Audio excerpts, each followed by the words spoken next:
안녕하세요. 김김입니다. 저희가 기대했던 대로 시장이 7월부터 아래에 이 하단 하락 추세선에서 지지를 받고 쭉 반등이 나오면서 이제는 위에 하락 추세선 상단까지 수렴을 했습니다. 작년 6월부터 시장이 계속해서 깊은 하락을 이어가면서 구독자님들도 멘탈이 많이 녹아내리셨을 것이라고 생각을 하는데, 그래도 최근 7월부터 한 달 넘게 의미 있는 반등세가 나와주면서 앞으로의 시장 흐름에 대해서 기대감이 많이 올라가고 계실 것이라 생각을 합니다. 하지만 이제 현 시점부터 우려스러운 것은 이제 이 위에 하락 추세선까지 지수가 반등을 하면서 충분히 이렇게 수렴을 했기 때문에 여기서 이 하락 추세선을 위로 뚫고 추세를 확실히 상승 쪽으로 돌려놓을 수 있을지, 아니면 여기서 다시 저항을 받고 약세장을 이어가게 될지에 대해서는 아직은 확실하게 예측할 수 없는 시점이라고 생각을 합니다. 다만 저는 개인적으로 이전 저점인 2270선이 이번 하락장의 바닥일 가능성은 굉장히 높다고 판단을 하고 있으며, 그렇기 때문에 만약에 여기서 저항을 받고 지수가 아래로 꺾여서 내려간다고 해도 이 정도 구간 안에서 다시 지지를 받으면서 이런 식으로 파동의 저점을 높이거나 쌍바닥을 형성해주는 패턴으로 돌아서면서 추세가 바닥을 탈출해서 강세장으로 진입을 하게 될 가능성이 높지 않을까 판단을 하고 있습니다. 그렇기 때문에 일단은 최근에 이 변곡점 구간에서 진입을 했었던 셀트리온 등의 종목들은 이번에 35% 정도 수익률로 익절을 진행을 한 상황이기도 합니다.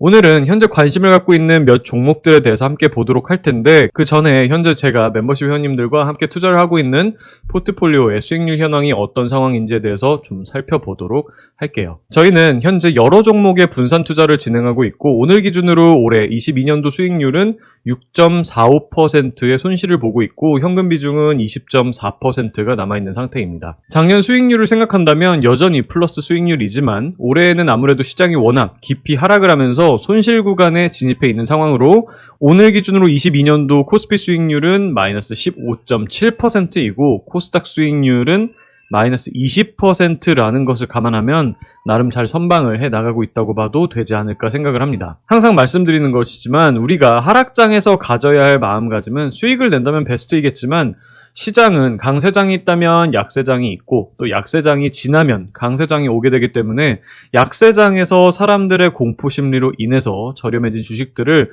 천천히 사 모으면서 멘탈 관리에 중점을 두고 모든 게 무너져 내리지만 않고 버텨낸다면 어느 순간에 시장은 강세장으로 진입을 하면서 우리가 평균 단가를 천천히 최대한 낮춰놨던 종목들은 빠르게 수익 구간으로 진입을 하며 성과를 내게 될 것입니다. 그런 관점에서 이제 지금 구간은 앞서 말씀드렸다시피 다시 여기서 저항을 받고 하락 조정 구간이 어느 정도 더 나올 수는 있겠지만 충분히 바닥 구간에는 근접해 있는 상황이라고 생각을 하며, 우리가 이제 여기서 잘 버텨내며 기술적으로나 멘탈적으로나 잘 방어를 해낸다면 다음 시장이 강세장으로 진입할 때는 또 큰 성과를 낼 수 있을 테니까 이러한 점을 꼭 생각하시면서 잘 버텨 나가셨으면 합니다.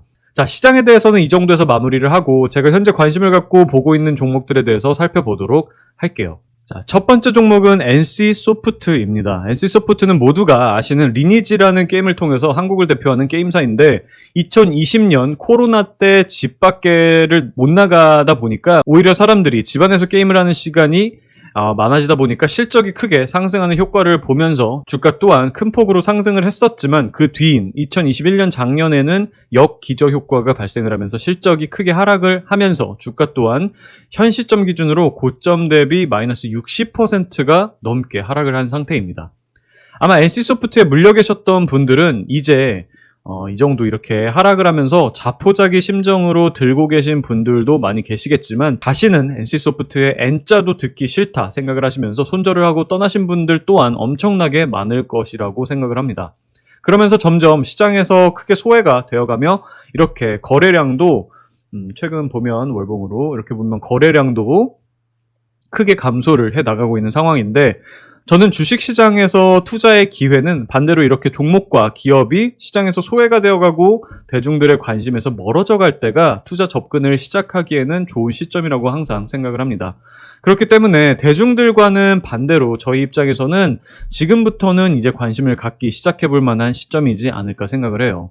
NC소프트는 리니지에 대해서 기업의 과금 구조에 대해서 부정적인 얘기가 많이 흘러나오면서 이 또한 주가에는 악영향을 주었다고 얘기가 많이 나오고 있는 상황이기 때문에 NC소프트의 신작 게임인 TL에 관심이 많이 모아질 것이라 생각을 하며 점차 주가 또한 바닥을 다지고 다시 의미 있는 반등 쪽으로 방향을 조금씩 틀어나가는 변곡점을 곧 지나게 되지 않을까 전망을 하고 있습니다. 차트를 먼저 보시면 이때 고점을 찍고 주가는 주봉상 이 정도 기울기의 하락 추세선을 위에 형성을 하면서 주가가 하락을 이어왔습니다. 그리고 아래에는 똑같은 기울기의 하락 추세선 하단을 형성하면서 이렇게 하락을 이어가고 있는데 주가는 현 시점에서 보시면 이제 이 하락 추세선의 하단부에 수렴을 하면서 지지를 받고 다시 이 위에 하락 추세선 상단으로 수렴을 해 나가게 되는 과정으로 진입을 하지 않을까 생각을 합니다. 그리고 이 과정에서 반등의 탄력이 붙게 된다면 이 하락 추세선을 상승 돌파하면서 추세가 상승 쪽으로 이렇게 바뀌어 나갈 가능성도 배제할 수 없을 거예요. 잠깐 LG화학의 차트를 보도록 할게요. 기억하시는 구독자분들이 계실지 모르겠지만 우리가 예전에 LG화학 분석을 할 때 이 시점에서 이 하락 추세선 하단부에 도착을 했으니 이제 지지를 받고 다시 상단으로 수렴을 하게 될 가능성이 높다고 얘기를 했었는데 현재 주가 흐름을 보시면 이렇게 위에 하락 추세선에 수렴을 했다가 살짝 조정을 받고 하락 추세선을 상승 돌파하면서 주가가 상승세를 이어가고 있는 상황입니다. 이와 마찬가지로 NC소프트의 주가 또한 고점 대비해서 마이너스 60% 이상이면 충분히 조정은 받았다고 생각을 하며 여기서 이제는 지지를 받고 이 하락 추세선 상단으로 수렴을 한 후에 저는 개인적으로 이 하락 추세선을 상승 돌파하면서 앞으로 추세를 상승 쪽으로 가져갈 가능성도 충분히 높다고 전망하고 있습니다. 일봉상 단기적인 흐름을 보면 8월 들어와서 어느 정도 이런 식으로 반등이 조금 나오면서 현재는 단기적으로 하락 조정 구간에 이런 식으로 진입을 하고 있는 상태이지만 저는 오히려 지금의 하락 조정 구간을 이용해서 분할 매수를 하며 평균 단가를 조금씩 낮춰 나가다 보면 어느 순간에는 다시 지지를 받고 상승 쪽으로 이런 식으로 방향을 틀면서 추세를 가져갈 수 있지 않을까 판단을 하고 있으니 만약 투자 접근을 하실 생각이 있으신 구독자분들은 이렇게 단기적인 조정 구간에 대해서 생각을 하시면서 어떤 식으로 자금을 나눠서 평균 단가를 낮추는 전략을 가져갈지에 대해서는 충분히 생각을 하시고 접근을 하시면 좋을 것 같습니다. 자, 기업의 실적면도 살펴보도록 할게요. 일단 2분기 실적이 발표가 되었습니다. 매출액은 6,293억 원으로 컨센서스 예상치였던 6,384억 원 대비해서 살짝 낮게 나왔고 영업이익은 1,230억 원으로 컨센서스였던 1,419억 원 대비해서 조금 아쉬운 실적이 나왔습니다만 순이익은 오히려 1,186억 원으로 컨센서스였던 1,157억 원을 상회하는 실적이 나왔습니다. 종합적으로 컨센서스에 부합하는 정도의 실적이 나왔다고 볼 수 있으며 이는 작년 동기 대비해서도 성장을 한 수치이기에 양호한 실적을 냈다고 판단을 해볼 수 있습니다. 이렇게 된다면 올해 연간 실적 컨센서스에는 부합할 가능성이 높다고 판단을 해볼 수 있으며 그렇게 된다면 현재 주가는 올해 예상 EPS 대비 퍼가 17배 정도 되는 수준으로 과거에 평균적으로 이렇게 보시면 30배 정도를 받아왔던 기업이라는 점을 감안한다면 충분히 저렴해졌다고 판단을 해볼 수 있습니다. 특히 내년 상반기에 발매가 예정되어 있는 신작 게임인 TL은 이렇게 기사를 보시면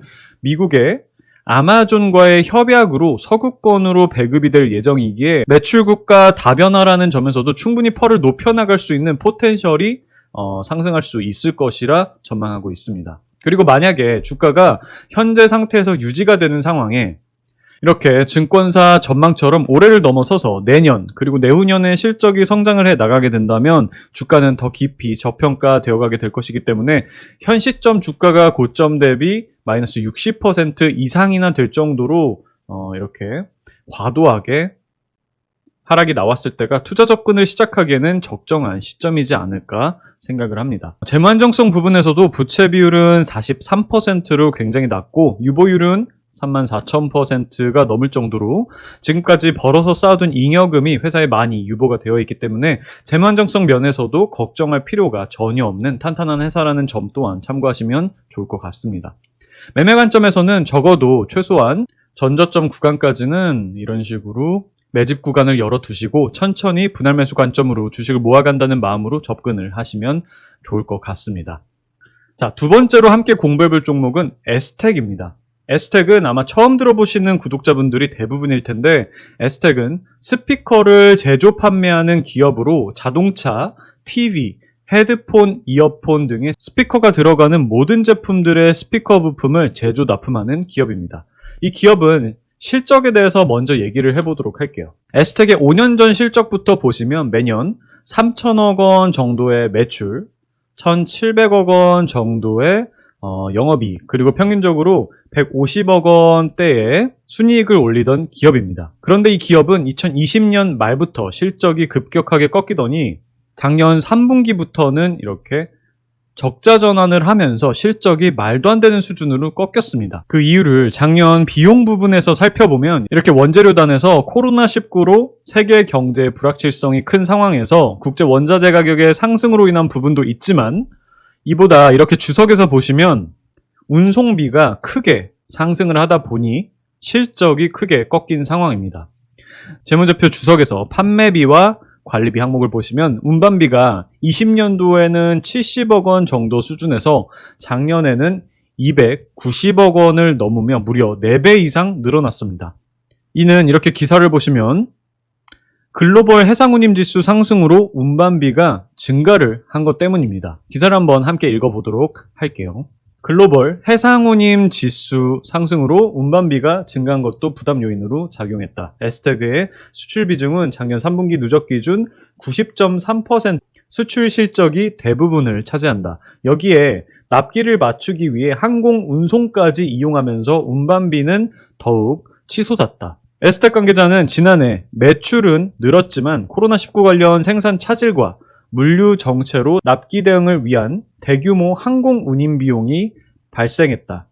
여기에 재료비와 물류비의 지속적인 인상으로 손익 구조가 악화됐다고 설명을 하고 있습니다. 즉, 비용 측면에서 가장 크게 작용을 했던 운반비는 코로나19로 인해 물류 차질이 생기면서 납기를 맞추기 위해 평소 해상으로 운반을 해왔던 것을 빠르게 배송하기 위해서 항공편으로 진행을 하면서 비용이 크게 증가를 한 부분과 해상 운임비 자체가 크게 늘어나면서 여러 면에서 운송을 하는데 비용이 크게 증가를 했던 것입니다. 이 부분에 있어서 코로나로 인한 물류 차질은 일회성적인 부분으로 점차 해결이 되어갈 가능성이 훨씬 더 높으며, 해상 운임비에 있어서도 이렇게 최근 기사를 보시면 물동량이 줄면서 운임비가 확실하게 하락 전환되고 있는 상황입니다. 이렇게 CCFI 중국 컨테이너 운임 지수를 보시면 지난 2월에 고점을 찍고 하락 추세로 이렇게 진행이 되고 있으며, SCFI 상하이 컨테이너 운임 지수 또한 이렇게 올해 들어와서 계속해서 하락 추세가 이어지고 있는 모습입니다. 그리고 구독자 여러분들도 아시다시피 경기 침체에 대한 우려감으로 인해서 현재 원자재 시장 또한 하락을 이어가고 있는 상황이죠.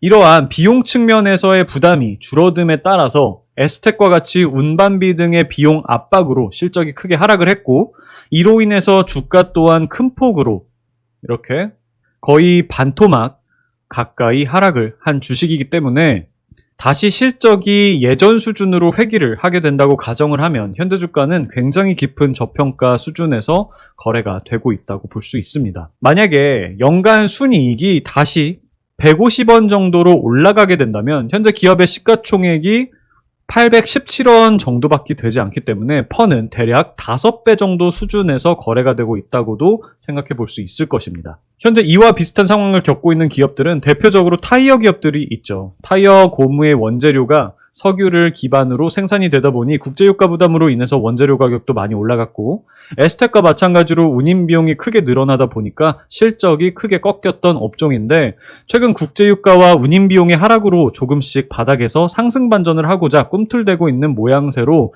한국타이어는 저희 멤버십 회원님들과도 함께 투자를 하며 현재 20% 수익률로 보유를 하고 있기도 하죠. 자, 그래서 에스텍도 같은 아이디어로 앞으로 원재료 가격과 운임 비용의 하락으로 인해서 기업의 앞으로의 실적 전망이 다시 원래의 위치로 돌아간다면 주가 또한 강한 반등세가 이어지지 않을까 전망을 하고 있습니다.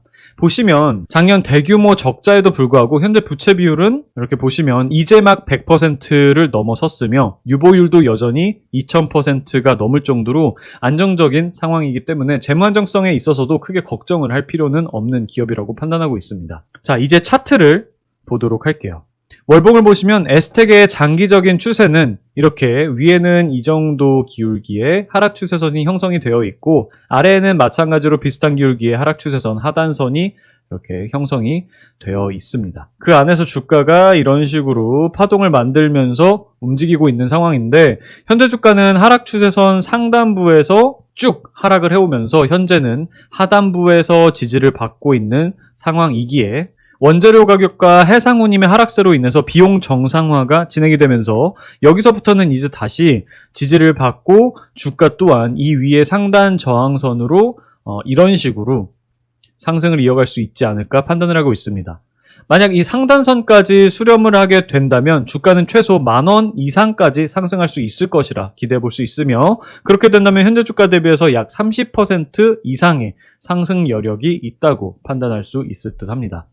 단기적으로는 현재 이 전 파동의 저점 구간에서 이렇게 저항을 받고 있는데 이 저항선을 상승 돌파를 하면서 추세는 확실하게 변곡점을 지날 수 있다고 판단을 하며 지금부터는 매집을 한다는 개념으로 천천히 사 모아간다면 향후에 실적 정상화가 진행이 되는 시점에서는 주가는 이미 큰 성과를 내고 있지 않을까 전망하고 있으니 이러한 점을 참고하시면서 관심 종목에 넣어두시고 관찰해 보시면 좋을 것 같습니다. 자, 이렇게 해서 오늘은 현재 시장의 흐름과 관심 있게 보고 있는 종목 두 종목에 대해서 살펴보았습니다. 제가 최근에 본업의 프로젝트들이 몰리면서 잠잘 틈도 없이 바쁜 일정을 소화해내느라 영상 업로드를 많이 하지 못했는데 이제 프로젝트들이 대부분 끝나가고 있기 때문에 이제는 더 유튜브에 집중을 해서 좋은 종목들과 함께 구독자분들을 찾아뵐 수 있도록 하겠습니다. 오늘 영상이 조금이라도 도움이 되셨다면 구독과 좋아요, 알림 설정까지 부탁드리며 오늘 영상은 여기서 마치도록 하겠습니다. 끝까지 시청해주셔서 감사합니다.